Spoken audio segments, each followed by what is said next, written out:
fíìmù mi tó ń bọ̀ lórí Ṣàlàyé Magic TV Ọlọ́run jẹ́ káwọn èèyàn lọ́ọ́ bá mi wò Àbáyọ̀mí ní táìtù ẹ̀ Olúwa jẹ́ kí àwọn ènìyàn lọ́ọ́ bá mi wò. Ó ní mo fi ya fíìmù Àbáyọ̀mí yìí jẹ́ kí àwọn ènìyàn lọ́ọ́ bá mi wò kán lè subscribe sórí Ṣàlàyé Magic TV.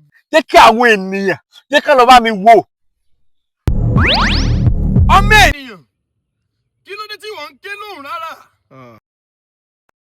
Lórí sinimá mi tó bọ̀ ní Ṣàlàyé Magic TV ni Àbáyọ̀mí ní táìtù ẹ̀ áńgẹ́lì Olúwa ẹ bá mi bẹ̀ Ọlọ́run kí àwọn ènìyàn yìí kàn lọ subscribe sórí TV mi kán lè bá mi wo sinimá tó ń bọ̀ yìí. Olúwa ẹlẹ́dàá ń gbóhùn rẹ̀ ohùn rẹ̀ sì ń lọ sókè lóhùn rárá. Má bẹ̀rù má fòyà mo wá wí ọ́ mo sọ̀rọ̀ gẹ́gẹ́ bí ìránṣẹ́ Elédùmarè mo dúró ní orí àpáta Kristi ilẹ̀ mìíràn iyanrìn ni ó yẹ ẹ̀yin ènìyàn ẹ lọ wo sinimá Àbáyọ̀mí lórí Ṣàlàyé Magic TV.